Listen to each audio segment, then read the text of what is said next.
Hello there. Gosh, I need to shave, don't I? Oh, my part's terrible. Of course, I can see myself now. This I'm actually recording. I think the quality will be better because it's on my Mac now. It used to be on my phone, but then I tested this out. It sounded better, even with the quality lower. So, anyway, hi there. I went to Record Fair yesterday in Dedham, west of Boston, and I picked up a bunch of records. This was probably the most I've spent on records. I did pick up a lot of things that were like, whoa, pricey. But I don't necessarily regret picking them up because they're all really great. Um, I don't plan on exclusively doing these types of videos. I do have one video I'm working on that's going to be actually edited, but it's a learning process and it's taking time because I work full time. So expect to see something like that in the future, maybe in the next couple weeks, hopefully. So in the meantime, I'm gonna go over what I picked up at this record fair. I went to another one a few weeks ago, but I didn't do anything documenting those because there really wasn't anything too crazy. It was a small one in my home state. I picked up a Mission of Burma record, their live one, the big live one, Horrible Truth About Burma. Honestly, that was mostly it. I got Kimiko Kasai Mal Waldron jazz record. That one right there. But really nothing else much. So this one was a lot different. So I was very delighted to see what I can get. You might hear in the background right now some Dr. John. There's actually several Dr. John records at this fair, but this is the only one I bought. The gentleman said it could be an original. So who knows? I I can't really tell. The research I did, which was actually kind of brief, maybe I should do more research, but according to Discogs, it said that the reissue came out a few years later and the original are identical. There's no difference between what they look like. So either way, if it is an original, it's worth a lot more than $20. If it's not, it's not, but who knows? Um, so I'm going to place this to the side because that's what we're listening to now. There was another gentleman who was selling his entire Smiths discography. They were all quite expensive. They're in amazing shape. Like, honestly, at first I was like, are these reissues? No, these are the originals. Um, yeah, he was selling all the albums. He had. This is the only compilation he had. It's just funny because the one I'm really just. My first on my list is Hatful of Hollow. Didn't have that, but he had this. So pick this up. Just perfect shape. I would have bought all of them, but they were each like $100 or more. So it's like I'm ready to drop $600 on just Smiths. But I did pick up Meat Is Murder because it's probably my favorite Smiths record. So perfect shape, but I did spend so much on it. And then I also bought this from him too. I think he charged a little over for this. I wouldn't have if I would have known what the um, median was. I wouldn't have accepted $40. But I do love the Kronos Quartet. I think this is the third record of theirs I own now. I think so. I own at least one. I might have three now. I can't remember. But this is excellent. I'm very happy to have this. Very high quality recording. Cool to have that. Here's another original press I got. Husker in Arcade. I paid $75 for it. It's worth more than that because this is just in beautiful shape, like unplayed. My computer keeps like sleeping while I'm trying to record this. Beautiful shape this is in. I just can't believe it. So I spent the $75 for it. Really happy to have it now. This is a fantastic album. A big moment in post-hardcore history. All right, these next two, well, three, but really these next two are super awesome. So, quick background: I discovered it was Michael Nyman. I discovered him. I don't know how I discovered him. Gosh, actually, I have no idea. Um, I discovered Michael Nyman, the musician and the composer and score creator, quite some years ago, and then I discovered the label Obscure, which was run by Brian Eno. And ever since then, I was like, oh my god, I want all of these, but they're hard to find. They're very expensive. Just never got a chance to like do anything. But yesterday there was a gentleman who was selling records at a station. He had 2 boxes. They were full of stuff. I think it was like Harvard Collection or something like that. It was like Harvard Press. I was like, what is this? Is this like a label? Is this like what is this? He said, oh, there's a gentleman who sold me all his records, and he was a Harvard grad or professor or something. So he was like, well, he was pretty smart, so I just made a section. But he collected a lot of prog rock and a lot of like electronic. And I was flipping through tons of Brian Eno. I'm not too familiar with the breadth of his discography.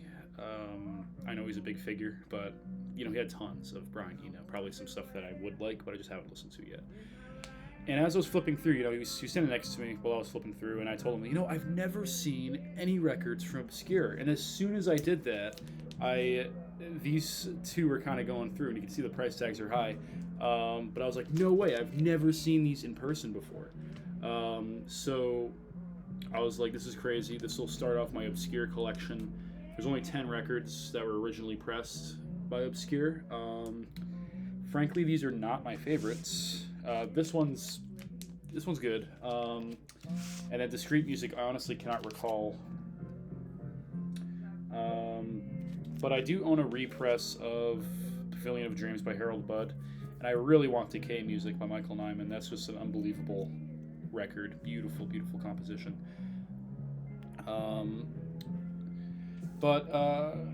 Just super cool. So now I finally started my Obscure collection. I'd love to get all 10 of them eventually one day, but now I have 2, so I'm a fifth of the way done. From that same box, I picked up this. I tried talking down the price because it's got a corner ding and a saw cut in the bottom, but he, for some reason, did not budge on prices. He's very friendly, though, despite that. Picked up this. This is my favorite release from Penguin Cafe Orchestra, so finally got this. $50 is steep, but it is in great shape apart from the cut. The record itself is fine, and this is obviously an original, so quite excellent. I'm very happy to have it. Beautiful record. I'm excited to play it, and I think now I own. I forgot how many albums I have. It's not too many, but I own the first one, this one, and whatever one also came around that time. So. Okay, next up, this guy, actually I kind of want to show these with the other ones, so I'm going to slip this towards the bottom. Yeah, down there. Okay, we'll get to those ones last. This one I got based off of, I never heard of it, and I like weird new age I've never heard of on vinyl. So I picked up this one, never heard of her, never listened to her, but will now. It's a Private Music press, so I know Private Music does a lot of new age and that type of stuff. Lucia Huang, House of Sleeping Beauties. When I was in Germany and I bought records there, I picked up a couple new age records that were very interesting. So I kind of based like, okay, if I've never seen this before, never heard of this woman, it was only $5, I'll pick it up because it could be a really cool gem. So looking forward to listening to this. Like I said, it's Private Music, so the label's excellent. But got that. This one was the first one I bought, or one of the first tables I went to. Gil Scott-Heron, Real Eyes. Picked up his album, what is it called? It's one where he's kind of like looking at the camera, or looking at the picture like he's very just like stoic. Pieces of a Man. That one. Unbelievable. Loved it. This one's great. So I had to pick it up. It's $40, but it's in beautiful shape. I told the guy, I'm like, I'm not going to ask for a discount because it's in such nice shape, and I'm not going to lowball you. And they gave me $5 off for that. So hey, I don't know, is that manipulating? I don't know. These next two are still jazz. Pretty much everything else here is jazz. I have this Dexter Gordon Quartet, Bouncing with Dex. I had purchased the Dexter Gordon Quartet album not that long ago. It's on the same label, Inner City. Or it could be Steeplechase. I know they're like kind of the same, or they distributed. Actually, I'm not sure. But I picked up another one recently. I really enjoyed it, so I figured, well, I'm gonna pick up another one of his. So Gonna give that a listen. I don't know who plays. I don't know if the quartet is a steady quartet. You got Billy Higgins, first name I see. Niels Henning, Orsted Peterson. Oh wow. Okay, yeah. So this is a very stacked lineup. Very happy about this. Sweet. I didn't even pay attention when I got this. I just bought it because it was Dexter Gordon. So happy about that. I love Niels Henning, Ordson Peterson. He has a long name. In fact, I just listened to a record earlier before this. I didn't pick up recently that has him. And oh my gosh, why can I not think? I just listened to it. Where'd it go? Where'd I put it? Oh, it's over here. Kenny Drew. They have an album that I really want. Duo with Niels Henning, Ordson Peterson, and Kenny Drew. It's called Duo. It's beautiful. I really want it. So not too pricey. I might just buy it online. This guy was really nice. Well, pretty much everybody was really nice this day. He was cool. I had purchased a Wynton Marsalis record and there's another one I bought from him. Shoot, I think it was just Wynton Marsalis I bought from him, but he was super cool. And we talked and had a discussion. I had bought this one from him because we were chatting, and then this was really cool, and he informed me that OJC, I forget what it stands for, original